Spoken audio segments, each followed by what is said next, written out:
Boom. Ken, we're going. How are you? Good, Justin. How are you? Good. You got to be a little bit closer to the mic there for me. All right. There How's you that? go. Good. I love the quarter zip. Well, so here's my thought process. You bring me some Moosehead beer here. You got a quarter zip on. I might have to get you to change after, so we got to give you another quarter zip, a High Button Sports one. It's only right.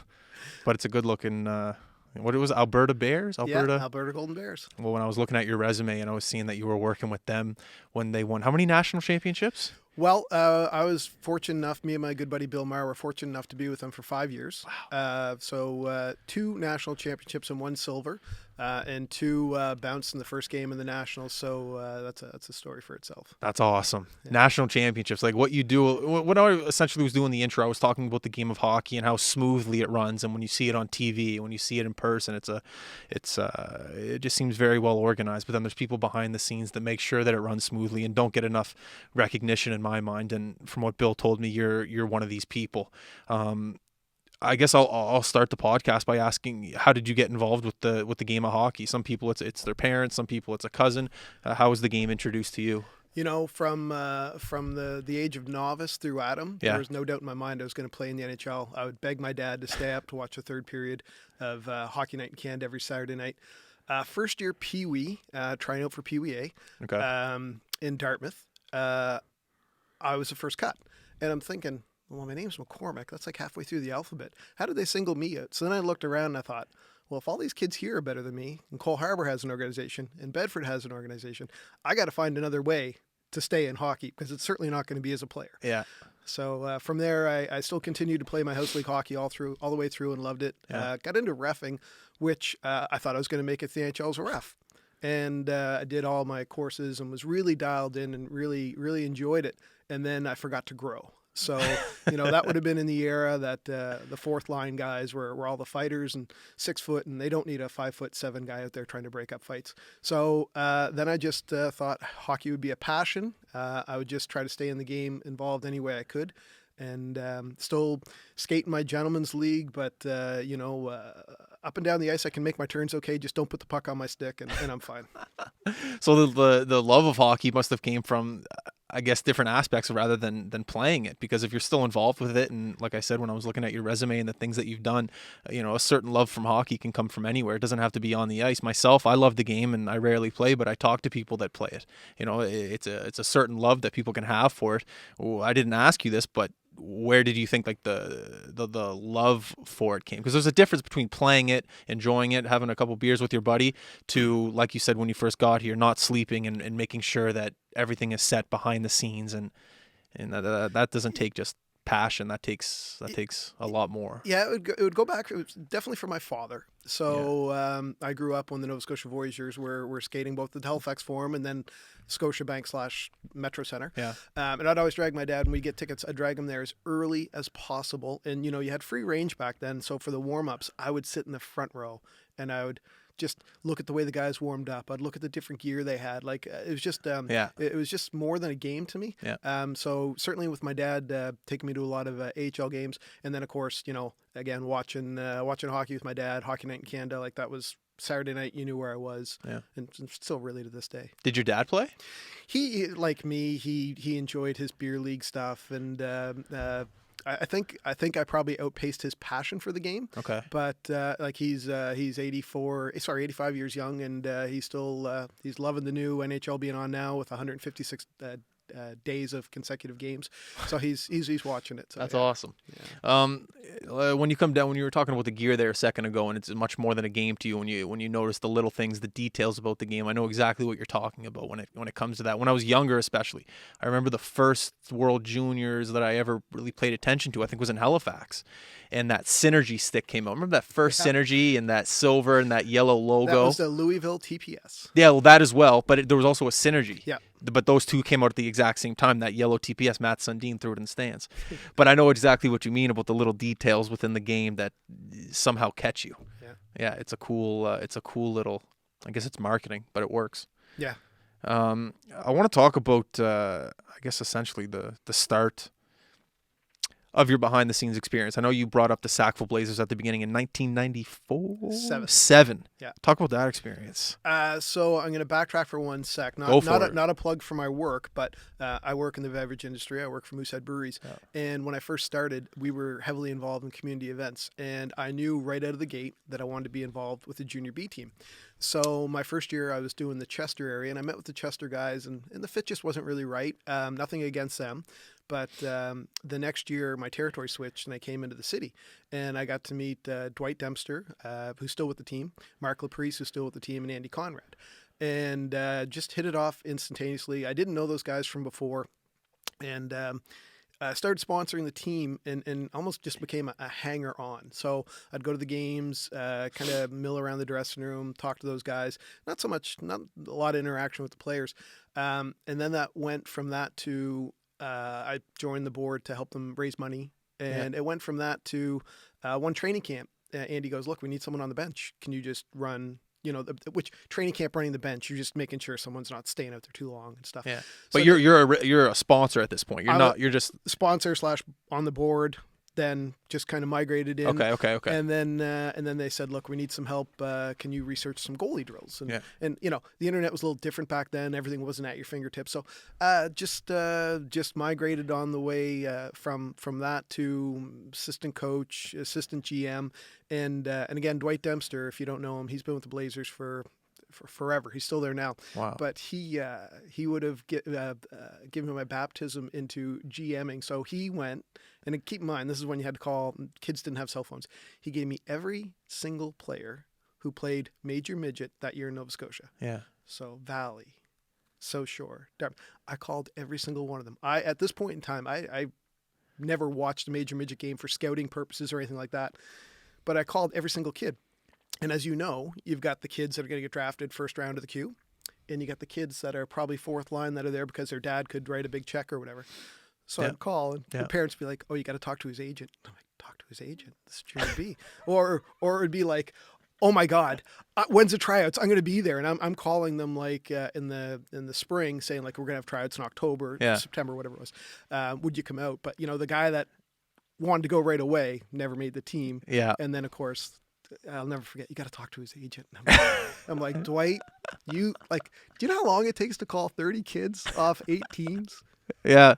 In the springtime. Yeah. In the spring, I was on the phone every single night talking to their parents. And anyway, so I always appreciate. So anyway, Dwight and Andy and Eli's Mark Laprice, would feed me, little bits of hockey knowledge here and there. And I just picked up what they did and ran with it. And that's how I learned how to move a team. What do you mean move a team? You're playing in Cape Breton tonight. You got to stop in Truro for a road trip. Yeah, sorry. Okay, sorry. Yeah. You're stopping in Truro for the Pizza Delight buffet. Yeah. You're at the hotel at this point in time, and that's where I learned like every single team I've been involved with, you could have a ghost roster. So you're familiar with the ghost roster where your first line's your offensive line, second line maybe your penalty kill, fourth line's maybe your energy line. The ghost roster I use is every team has a class clown. Every team has an MVP. Every team has the guy that wants it more than somebody else but doesn't have the ability. So every team I've dealt with, someone loses a wallet, someone loses a jacket. I'm kind of behind the scenes taking care of them. Yeah. Well, if you're in the game since 1994, I'm sure you learn things, or 1997, sorry. I'm sure you learn things that aren't the regular norm. Yeah. You go through a road trip. I'm sure almost every scenario has happened to you. Yeah, pretty much. But it's all fun, and anytime I can go to the rink with a purpose or talk hockey, I'm very happy. Yeah. So it could be the smallest job. It's my turn to do the coffee run. I don't care. I just like to be involved. And all those little things that I think have gotten you to, where you've been. One thing on your email that you sent me was the World Juniors, or the World Championship. Sorry. Yeah. Where was that when you were there? 2008 in Halifax. Wow. So I was like Patty Kane was there that year. Team USA. Yeah, everybody was stacked except for Latvia.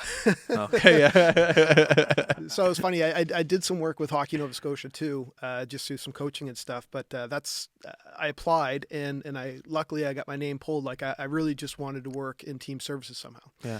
So I found out I was going to be a team host, and I was really excited. So obviously right away visions of Team Canada, Team USA, all kind of stuff. And then we sat down at the meeting, and it's like, here you go, you're Latvia, and I'm like, I don't know anything about Latvia. I don't know if they speak English. I don't know anything, but I'm going to research the heck out of this Yeah.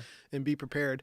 And it was the best for me because, Team Canada rolled in and they had staff upon staff upon staff.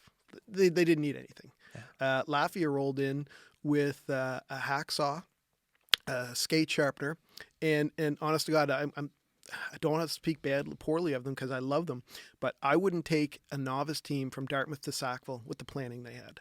Like they just came in, and the players are incredibly professional. I'm sure some of them are going to see this because they're all friends of mine on Facebook. But they're incredibly professional, and they played in the NHL, KHL, and they're pros. Their management, like their president, wasn't.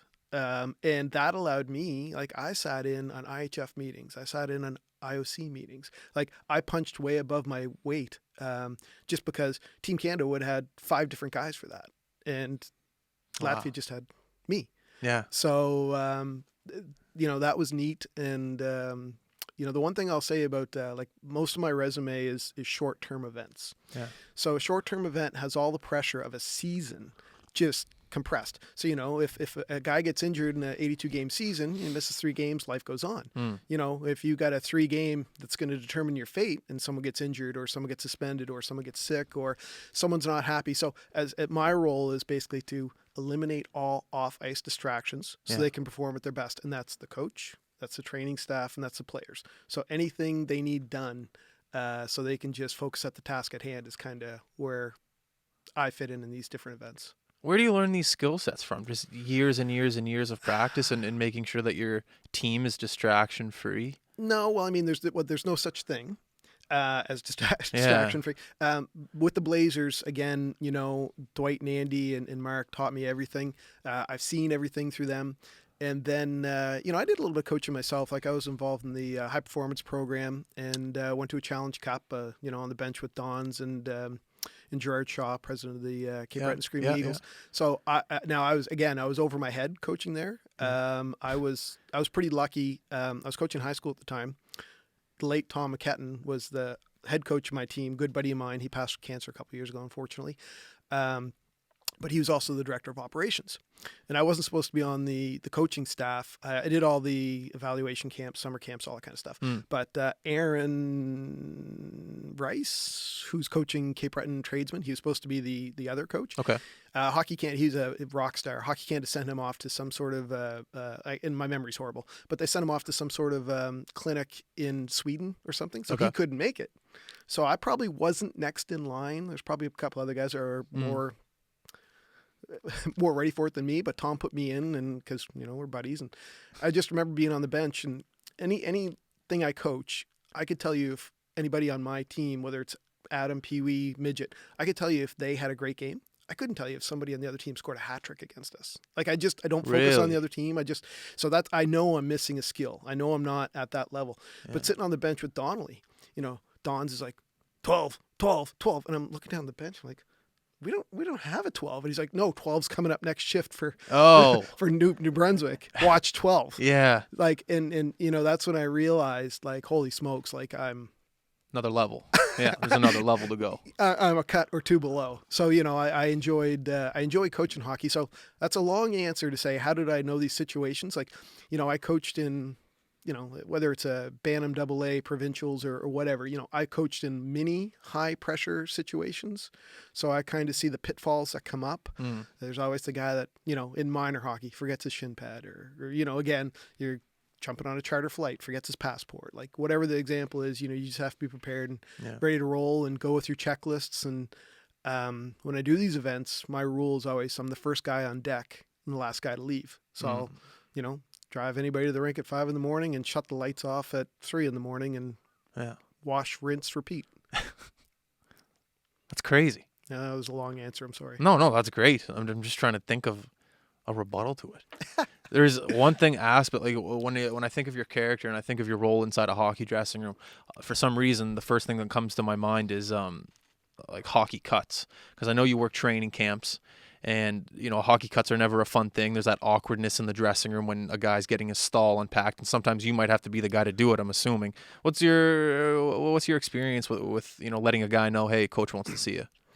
Well, the funny thing was, again with the Blazers, those guys kind of set me up for a lot. For the longest time, I had to cut anybody who's on the bubble. Now, when It's we not had our fun. no, it isn't. When we had our veteran guys coming back, Yeah. Andy, the head coach, would always cut them. Andy's trick, and if Andy's watching this, he's probably mad at me, but Andy has horrible eyesight. So when he had to cut a guy that was with the team for 3 years in an overager situation, he'd bring him into the office and he'd take his glasses off because he couldn't see him. So he'd just say I had to go another way. But traditionally, the guys, they made me cut. I was kind of the cattle call cut, like, would have 10 or 12 bodies out that we didn't think would make it. And I'd have to, and I'd just be honest. It's like, my whole hockey career started with me being cut. Like, I know it hurts, it stings. It's not fun. But you just let them know, you rip that Band-Aid off quick. And in the Olympics, it was really sad. So they brought their team over from Latvia, but they had 3 guys playing in North America, 2 in the NHL, 1 in the AHL. So they brought an extra body over just in case, because, Latvia, the team landed 4 or 5 days before the NHL wrapped up. In Vancouver? In Vancouver, yes. Yeah. So the other, the North American pros parachuted in like just last minute, but just in case they got injured or whatever, they brought an extra guy. Okay.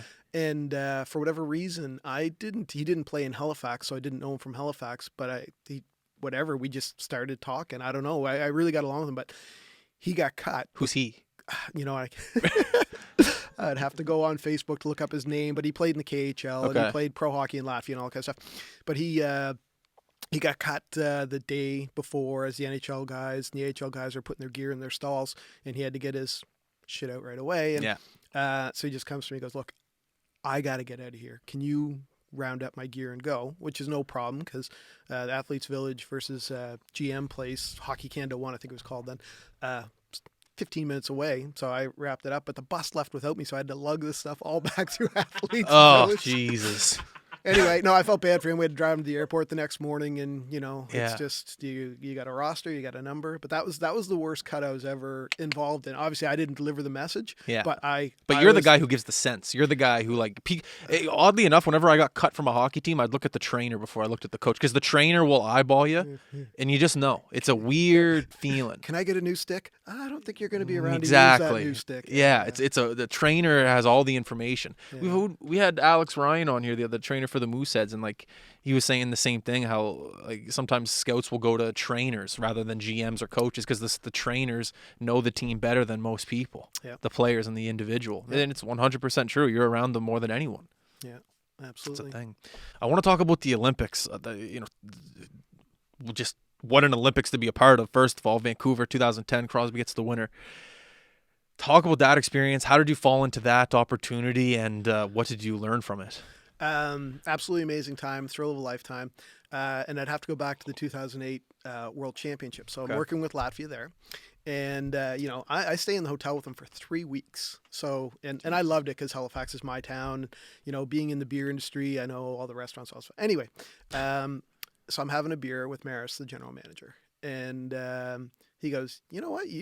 All the events I've been to," because he coached and GM, and he's involved in all kinds of world championships and world juniors and stuff. He goes, "You're absolutely the best host we've ever had." And I said, "Wow, thank you very much. That means a lot to me." And as the night progressed and we got into some vodkas, I said, "Tell you what, if you guys qualify for Vancouver, you got to take me." So out came the cocktail napkin, and we signed a contract right on the spot that if they qualify, and it was close, they almost didn't qualify, but if they qualify, I'd go to the Olympics. Where's the napkin right now? Do you still have it? Yeah, it's with some old hockey programs from the Blazers and stuff. Do you know what bar it was at? It was at the hotel room. Oh, it was at the hotel room. Okay. Yeah, so this was allegedly. Now again, I want to point this out. The players were incredibly professional and focused on the task at hand. They would have went to the casino, nice dinner, but they weren't out drinking. Yeah. But the staff, Yeah. and every team I've been involved with, the staff, so I was out drinking. So this was allegedly a night off from drinking downtown. We're staying at the Delta Barrington, so we're right on Argyle Street almost. But this is a night we were just going to have a beer, watch the NHL playoffs were on. Maris and I are just kicking back in the hotel room, and anyway, 2 beer led to vodka, led to the napkin, and so that's how I got to the Olympics. So again, not good management, good luck, and that's kind of the story of all my hockey. That's awesome. Yeah. So when they did ended up qualifying, who called who first? Did you call them or did they call you first?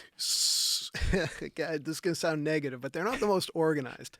So You I just met was, them there? yeah, You showed well, up? no, I was doing all my stuff through the Olympic Committee. Okay. And I'm saying, like, look, like if Latvia qualifies, and I filled out all my paperwork and did all the background checks and all Yeah. kind of stuff. And yeah, so I was in Vancouver 3 or 4 days prior to them, Yeah. and they were there 5 days before the competition started. So, I met them, got them their credentials, and walked them through. Is it hectic as hell underneath the stadium? Like, how many? Because I remember looking at some of the behind the scenes stuff with the NHL bubble, and you got like 8 teams in one rink, and it looked hectic. What was it like underneath in Rogers Arena? Rogers, yeah. Yeah, amazing question. So, and I got 2 stories with this, but the first story is because they had to house so many teams, they built temporary dressing rooms.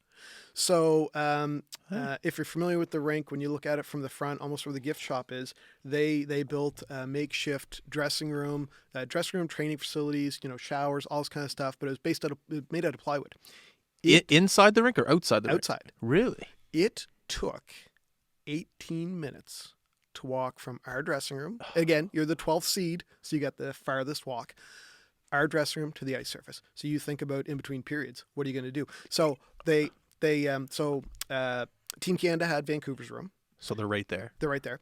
I believe Russia was ranked second. They had the NHL visiting room, but then there were 2 workout rooms that were allotted to the NHL teams. They took those over. So when you played, like we didn't go back to our dressing room in between periods. We went like just adjacent to the Vancouver Canucks room, and that was our in between periods. That is crazy. That is insane. Yeah. So, 18-minute walk. Yeah. And 100%. That's pointless. You just grab a couple chairs in the hallway. So the other funny part of that story is Super Sunday, and Super Sunday was the day that Canada played the U.S., Finns played Sweden, Russia played Czech. I got to see all 3 games. It was just mind-blowing, but in between, I'd go back to the Latvian room, like grab a snack, just hang out in the dressing room. Some of the guys were there. But Brian Burke was sitting next to me, so he was working with Hockey USA. And so we didn't have tickets, but your lanyard got you to sit in a certain section. Okay. So I sat down, sat next to Brian Burke. And anyway, I wasn't following him. He wasn't following me, but he was leaving after one of the games. I was going back to the Latvia room to grab a Gatorade or whatever. And he was lost. And he was GM at that place. But it's because where he used to know how to leave were all these dressing rooms. Oh, so I had to give him directions on how to get out of there. Because he was the GM of Vancouver at the time? No, a couple years before. Okay. But he was working with Hockey USA. Yeah. I keep forgetting he's American. Yeah. That's funny. Yeah. So anyway, it was, if you were familiar, and that goes for Vancouver itself. If you were familiar with Vancouver, like to get around, like I had a vehicle, and you throw something in the GPS, like my sister-in-law lives in Vancouver. I'm out there a little bit. I know it this much. I lived there for a couple years. Beautiful spot. Beautiful. Can't say enough great things about it. But you throw something in your GPS, and all of a sudden, saw security. That's a one-way street now. You can't go down there. Like GPS was useless. Yeah. Like you really had to have some street knowledge, and that provided a couple challenges for me. Definitely. Sometimes. But yeah. Well, that's the thing. Like you're probably just in the rink the whole time. You know what I mean? It's like, so whenever you do leave, it's like, yeah, it happens, but you don't see the city as much. Well, I'm sure if you were out and about a lot, you'd get to know the city a little bit, but I'm sure you're trapped in the rink. I was there for almost a month, right? They played 3 games. So, practiced every day, but there was a lot of downtime. They only played 3 games? Maybe 4. 3 or 4, yeah. Oh, They finished last, so. Yeah. Still got in there, though. Any other famous bump-ins underneath the tunnel? You ever run into anyone? So in Athletes Village, I really wanted to meet Crosby, but I wasn't going to be that guy. Because in Athletes Village, like, you didn't want to be the fanboy. Yeah. But I'd go every day in the nice lunch cafe and meet my guys, and whatever we were up to, like if they weren't on the ice, they were shopping. So I'd have to take my guys shopping and stuff. But I'd meet my team and all that kind of stuff. But I'd always see like Crosby and Getzlaff, and they'd always walk in packs. And again, I worked a little bit with Hockey Nova Scotia, so I had this Hockey Nova Scotia jacket on. And I didn't want to approach Crosby, but I just kept on trying to show the colors. Like I really, really wanted to strike up a conversation because, not that I was there as an athlete, but there were very few Nova Scotians there. Was there? So I thought, maybe we could, but never worked out. But at GM Place, one of our first practices, Dr. Krebs for Latvia, who unfortunately passed away a couple of years ago. He's an old man, elderly man, I should say. Ovechkin comes flying on the bench, and like they just get into this huge embrace and they're hugging and all this kind of stuff. And I'm going to back up another second. Everybody in Latvia, their first and last name has an S on the end of it, so they all call me Kens. I never asked why, but Kens.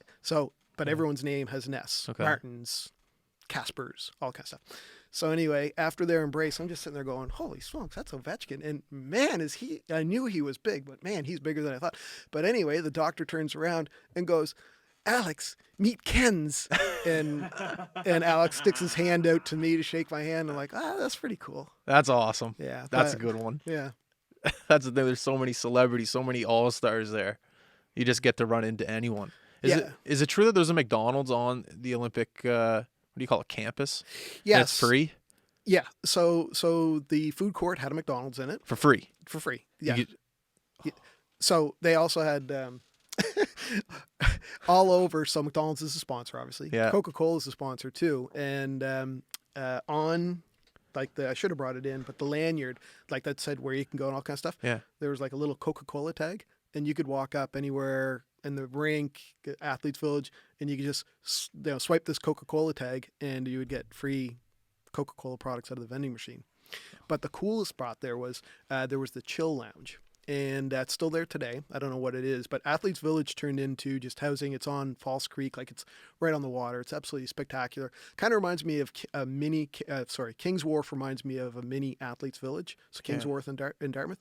If you had 30 more buildings, that's what it would. I know exactly what you're talking about. There's nice little parks there, and yeah. But they had this Chill Lounge, and it was this old barn, and they didn't serve alcohol, but anybody could bring in whatever they wanted. Okay. So you'd bring in whether it was your bottle of vodka, 2 for a beer, and they'd give you the ice, they'd give you the mix, and they just had the DJ doing the wickety whack. No. And the athletes would go there to chill out and like bearskin rugs, and it was just it was designed for the athletes to take their mind off it. Yeah. And that was way cooler than the free McDonald's. That's sick. That's unreal. I've heard tons of stories coming out of the Olympics, so to be able to experience it from behind the scenes rather than as a fan, well, that's a lifetime experience. And the other thing, they always talk about the Olympic babies, all the athletes getting together. And but you can see that in this Chill Lounge. That's awesome. The politics behind the scenes. Yeah. I was going to ask about, is it too early in the podcast to bring up Leafs camp? No. Should I be asking something else? No. Leafs camp, again, better luck than management. I did some things with the Mooseheads, and when the Leafs came to town, they did the courtesy call to Brian Urquhart at the Mooseheads. Okay, yeah. They said, look, we're coming into town. Just want to let you know we're doing this. We might have an exhibition game. We may do this. So, the Leafs called Brian? Yeah. Okay, yeah. At one point in time, the camp was going to be at the Scotiabank Center. And anyway, they just courtesy called Brian. And at the end of the call, they just said, look, we're going to need some help. Do you know anybody local? And I did the top prospects game with them in the Canada Russia series. Like I helped out the Moosehead. So Brian just gave him my name. And if it wasn't, so Brian texted me and said, just want to let you know, you're going to get a call from a guy from the Leafs. And if it wasn't for the text from Brian, when Reed called me from the Leafs, I would have said like, yeah, whatever. But I wouldn't have believed him, right? Yeah, you would have hung up. Yeah, but at first, they just wanted me to kind of hang out at the hotel and give suggestions for restaurants and things of that nature. And it just exploded. Like they brought the circus to town. They brought their NHL team, AHL team, East Coast team, PTOs. They brought 150 marketing and sales people. They brought obviously all the training staff. So they brought an army. And so my role went from just helping out to organized all security, transportation, meals, on ice officials, timekeepers, et cetera, et cetera. Helped the marketing team out with a bunch of things. So it was really cool. Wow. So your job just started as a guy looking to help out and give suggestions, and then what did it turn into? Well, so Reed would call me. So Reed Mitchell, Director of Player Development for the Leafs, he's still there now. Great guy. He'd call and say, oh, we need this. No, we need that. But what would this or that be? Like like you got to run up to Cleves and grab a shin pad for Matthews? Like, what are you doing? No, it's more so they came down for a site visit. And they walked through. So at this point in time, they were between a couple different rinks, but we ended up going with, and I say we, it wasn't my decision, ended up going with the BMO Center. Yeah. So then we had to find, there's no workout facility there. So we had to find a CrossFit gym. And then we had to rent bikes for the, like, It'd be nothing. I'm struggling to think of examples, but like the exercise bikes, for instance, like it'd be nothing for me to put $6,000 on my credit card to hold something for the Leafs and then them pay me back. Yeah. And the unfortunate thing is they always gave me cash. I wanted to get a check so bad. Yeah, with the logo. With the logo, right? yeah. I don't yeah. care if it's for 2 cents. That's all I wanted. And they kept on just peeling out the hundreds. That's Then I'm amazing. going to the bank looking like a drug dealer. That's amazing. Yeah. Did you ever get like in the dressing room at all, like during the camp, and just like helping the boys out with anything like that? The coolest story is so the first. Yeah, Mark, do you want to? Sorry. The coolest story is the first night. They do their physicals and their media in Toronto. Yeah. And they jump on a plane. Yeah. And they come to Halifax. So we had teams split up and we busted all their gear to the BMO Center to set them up. But they have this big dinner and introduction. So at this point in time, this is 2015. Everybody's brand new. Shanahan might have started in February the year before. Yeah. But Lou Lamoriello's new. Babcock's new. The entire coaching staff is new. Their media guys new. Their strength and conditioning is new. Their team doctor's new. The whole new house. So that was the first year Matthews was there too. I'm pretty sure. No? He was 16. Okay, but you were there at 16 as well, weren't you? Yes, I was. Okay. Well, yeah. So we go and we're at the Marriott Harbourfront. Have this great big buffet, great meal, and then they have like it's set up as theater seating to sit like 300.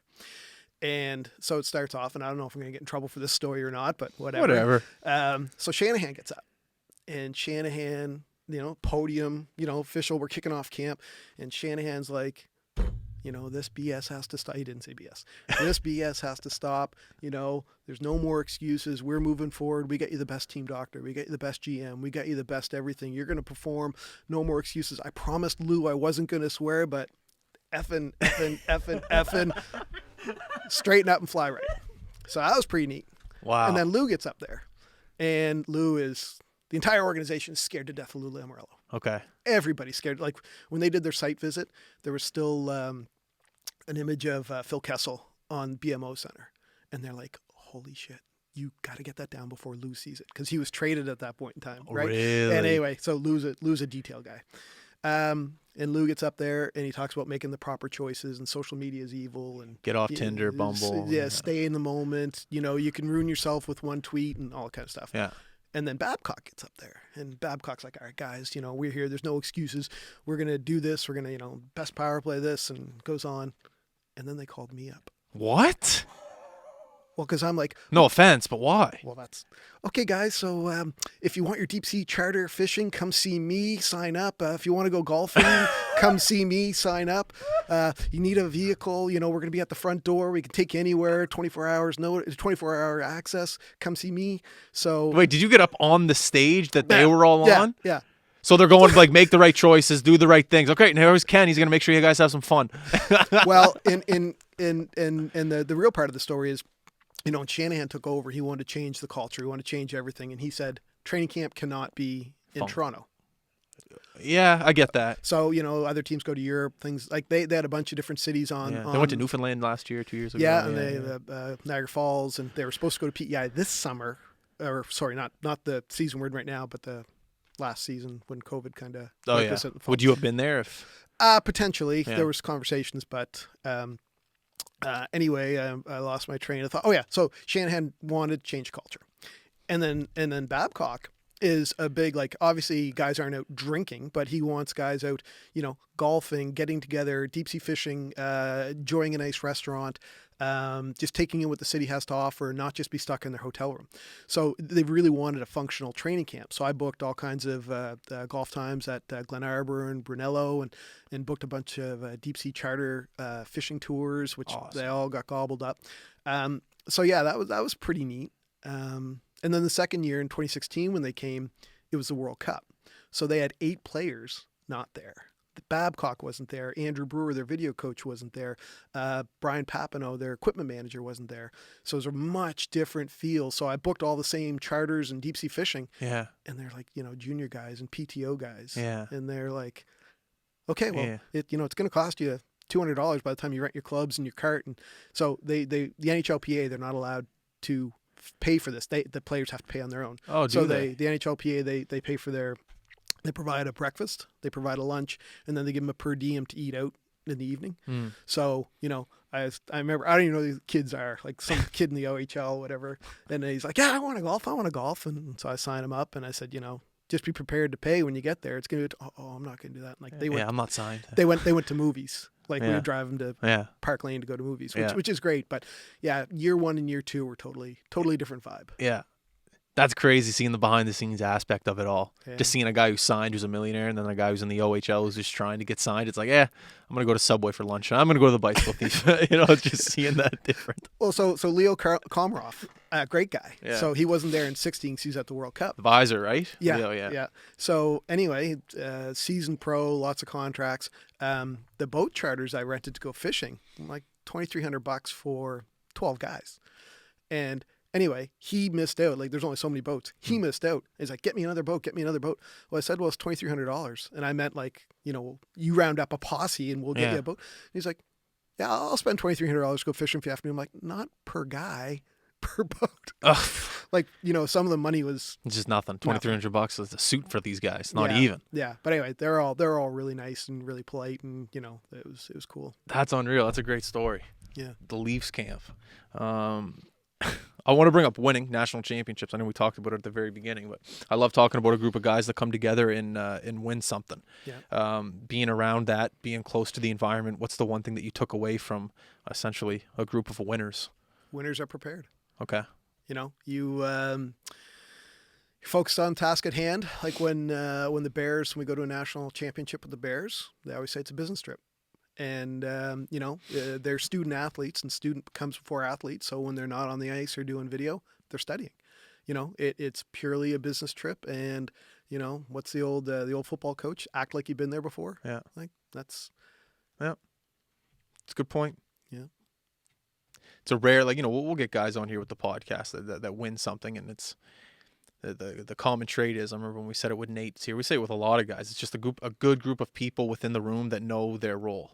No one's ever said a group of guys that's prepared, but I like that answer.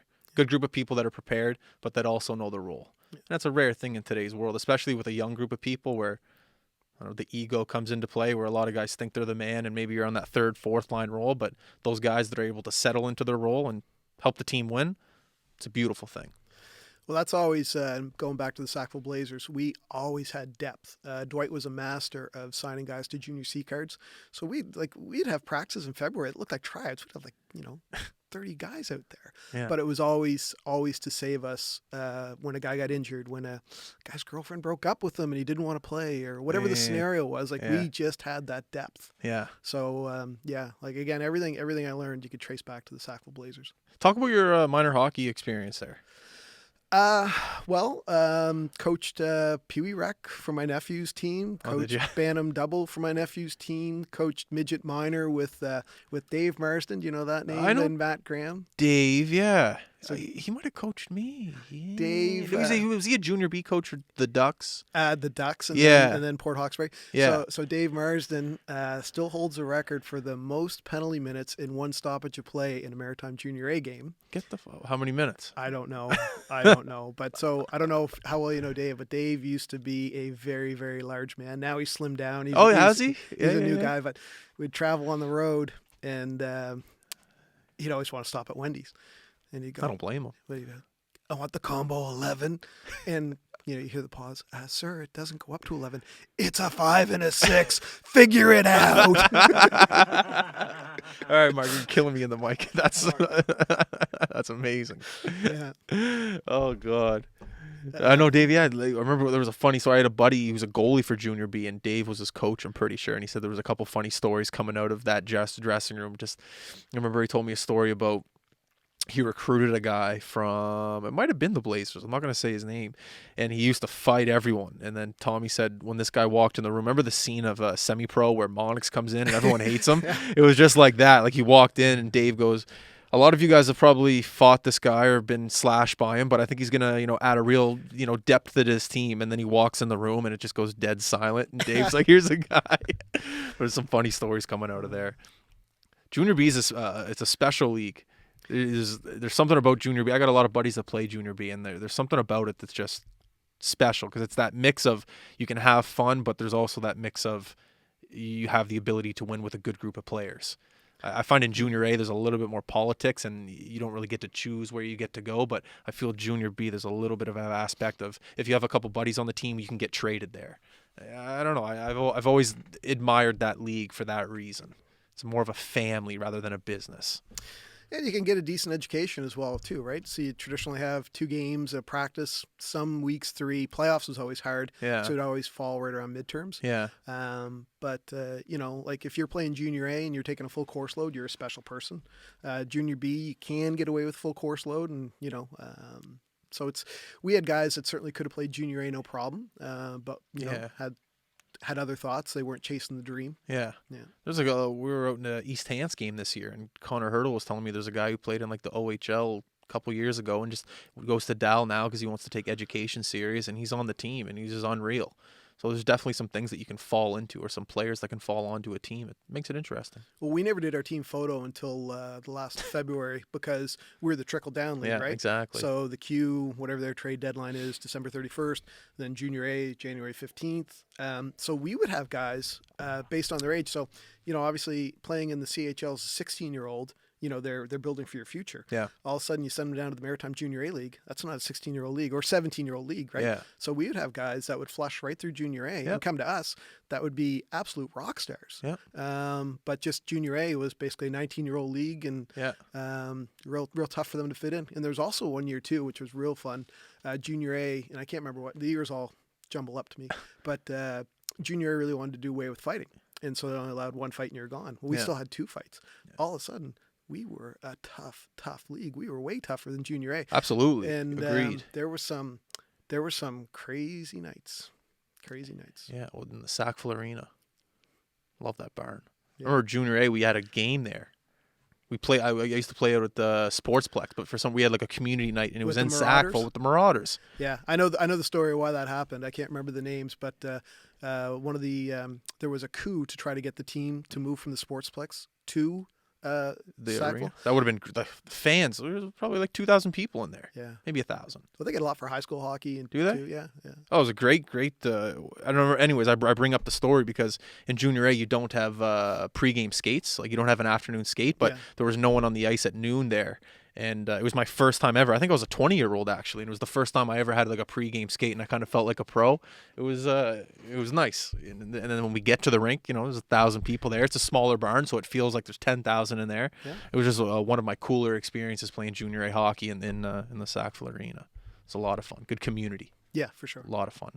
How did you get involved with? Are we allowed to talk about the other side of your life, the business? Yeah, how did you get involved in the beverage business and sales? Well, been in the beer industry my entire life. Yeah. So I started off in the cold beer store in university, and left and worked for Molson for 1 year for a crime I didn't commit. And then whoa! What are you talking about?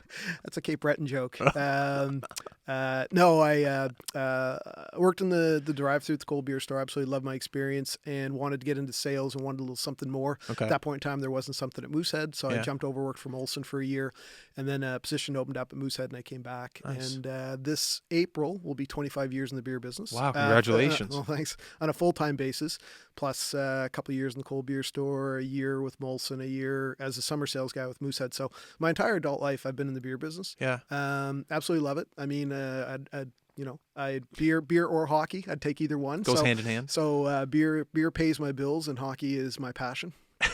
That's good. It's good to have both. Yeah. You know what I mean? Yeah. I remember this past holiday, I was in the Moosehead lineup in the car. I love that drive-through. Yeah. It's a staple in the city. Yeah. You know, NSLC's closed. All right, I'm going to drive over to Dartmouth, and I don't mind sitting in the car on the because you have to sit technically on the road. Yeah. And the whole right lane is just filled up. But I sit there. I check a podcast. What? Oh, yeah, we're going to get a little bit dangerous when the cars are just there. Because I've seen that at the Dairy Queen on Main Street, you know. Careful not to rear-end the other cars. Oh, yeah. Everyone has their four-ways on. You just got to sit there. You listen to a podcast, and you pick up an emergency case, and I love it. Yeah, especially during COVID, where a lot of people don't want that interaction. Like, they don't want to be walking around a store.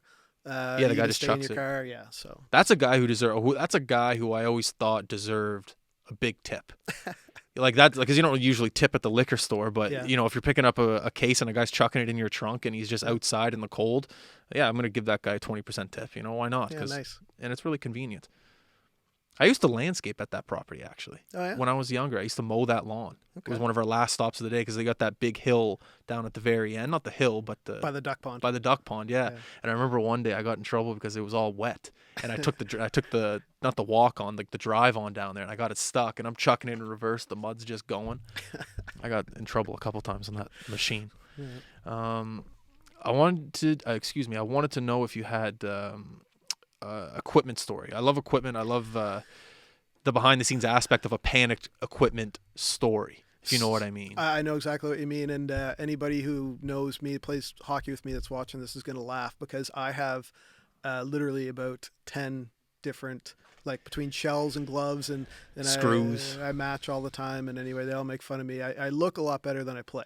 But anyway, every team I'm involved with, I usually try to get a piece of gear. So I've got in the 2010 Olympics, Easton was the official glove supplier and helmet supplier. Oh, nice. So I've got custom, so they gave them to all the players, but on the cuff, instead of saying Easton, they say Latvia. They got the Latvian flag on the thumb. So anyway, I'm a bit of a gearaholic.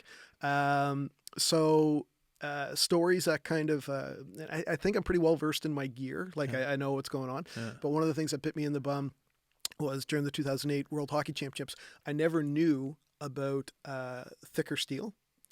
So one of the Latvian players broke his blade, and I just ramped cleaves. I thought it'd be a 288 centimeter pop in, like I can do that myself. Yeah. But traditional blades, his were like this, so they're custom ordered. What the? Yeah. Well, and he was 6'4". He was a fighter for the Kings. 6'4". He needed that big of a blade. Whatever advantage you can get to keep you in the league, man. But anyway, the good thing was I ran up to cleaves, put the other blade in, was going to sharpen them. I'm like, well, shit. This one's this tall. So the good thing was the LA Kings trainer was actually working for Team Canada. Okay, wow. And he had an extra steel. So I was able to get it off him. But yeah, I thought it would have been a pretty easy fix. So, there's always something you never think of that comes up. And the big thing with the gear, I mean, the guys are pretty well versed in all their gear. They, everything they have is not something you buy off the shelf at Cleves. But the thing that they get all funny about is their underwear. Gitch, so, yeah. Whether you won it at a Pee Wee AAA tournament and you wore it all through midget and that's your lucky shirt, Yeah. or, they got it at last year's World Championship or whatever. And the big thing was a couple times in different events, we've had laundry bags burn the Under Armour or whatever. What do you mean? Oh, in the dryer? Yeah. Yeah. So it ruins it. And, it's never just the standard issue that they got for the event. It's always that special story. So that's always tough. So laundry loops, I'll never use a laundry bag again, but laundry loops and, Yeah. That's brutal. Yeah. Them the Under Armour Gitch you're right, it is a staple.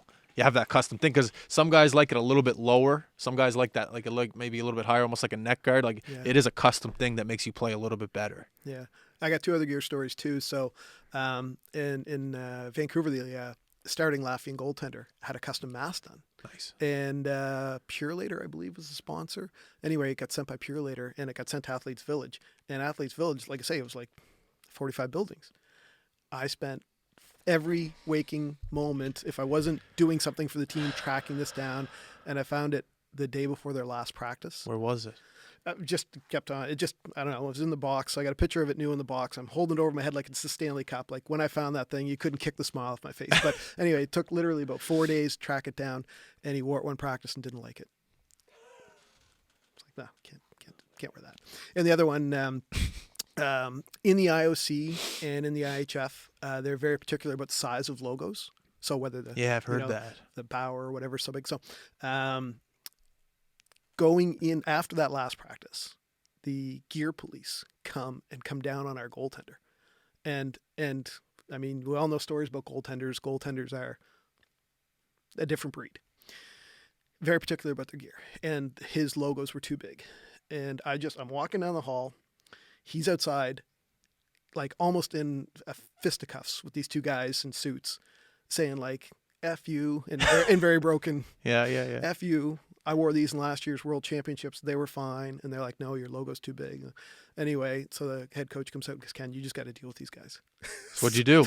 I think I probably bought them a beer. I don't know. That's the Canadian way. Yeah. I think I said, look, I understand. Like we had to get the goalie cooled down. Like he was rattled. Yeah. And again, it was after a practice. We're going into our first game the next day. But I think I went and took some measurements and We didn't change anything, but I think we told these guys we were going to, and Yeah, that's how you do it. They just went away. Yeah, I'm gonna fix it. I've been through this story before. I'll fix it for you. And then they walk away. Okay, thanks. Yeah. People just want to be heard. Yeah, yeah. What's the first of all? It's crazy that there's gear police.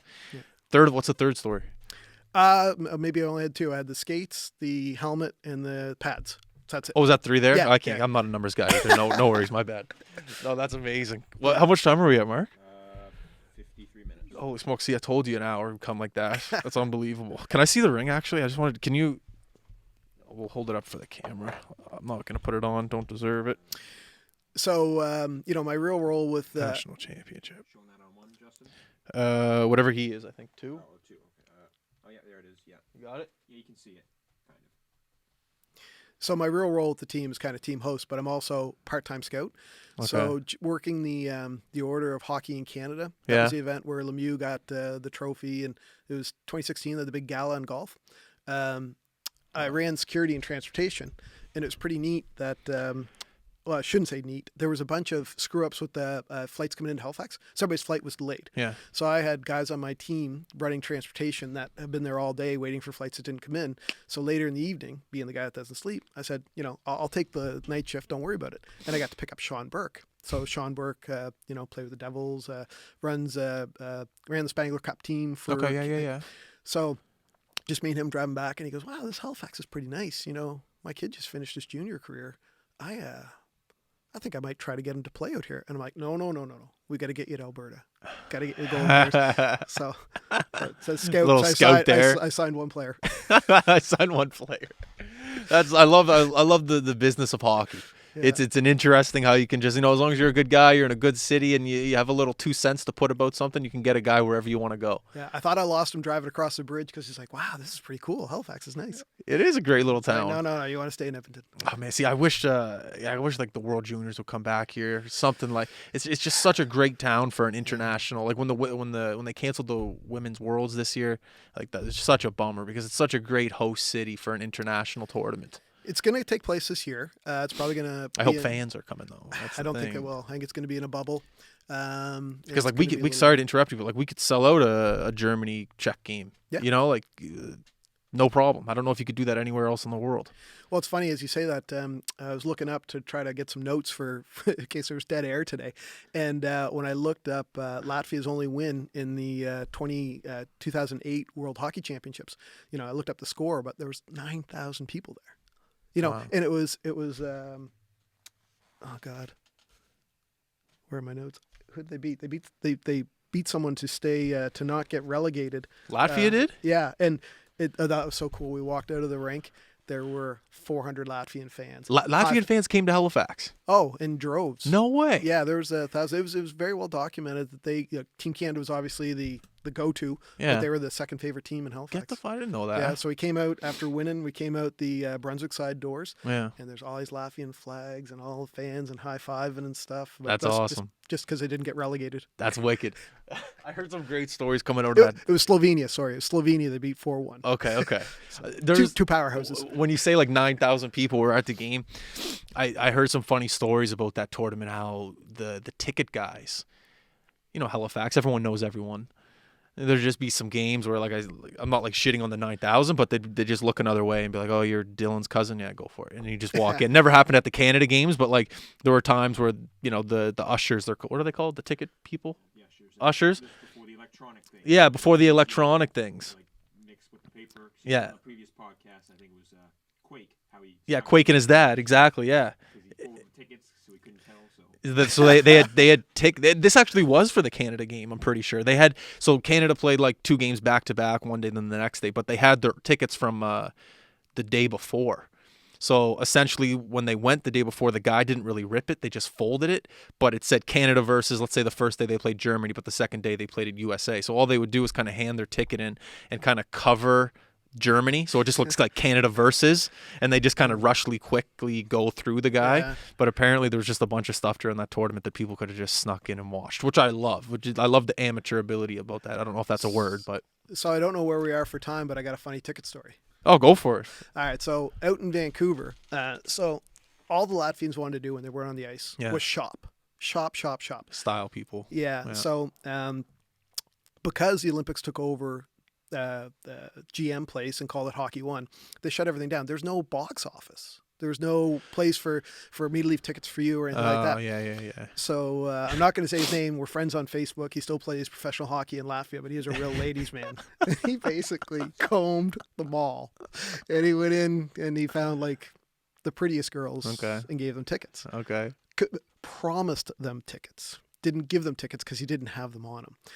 So one of my duties one day was to go one time I'm meeting a very pretty girl in front of Tim Hortons, and then a very pretty girl in front of Starbucks. What I didn't know in this mall, they were across from each other. So, like, I'm not the one doing the bad thing here, right? I'm just delivering the tickets. You're just the messenger. But like, oh no, I think he got found out here. Jesus. So, They're all yelling at you. Like, I don't know. I didn't call you to tell you to come here. Exactly. This was in Vancouver or the World Championships? Vancouver. That's the amazing. Olympics. Yeah. That's sick, man. Well, Ken, like, great stories. Well, thanks for having me on. I hope I didn't stink up your show. Yeah, stick the show up, of course. We got some beers. We're going to be watching the Pittsburgh game tonight, so we'll be cracking those out. We're actually going to be doing like a live stream tonight for the first time. We're going to like test it out. So we'll be having these on the live stream. So that's good advertising. Nice. You're in sales, so you know all about that. Anything you want to say, family, friends? Last minute of the podcast is yours if you want to. Again, I'm a guy that doesn't take himself very serious. I love every minute being around hockey, and everybody who kind of helped me get to be a team host along the way. Thanks. Awesome. Well, Ken, once again, thanks for coming on the show. Yeah, thanks, Justin. All right, everyone listening, thank you very much for tuning in. Today's Tuesday, start of the week. Enjoy, have fun, work hard. Hockey's on. Enjoy life. We're out. Peace. I never know how to end them. That was fun. That went by fast. Oh, that was awesome. Thank you, Ken.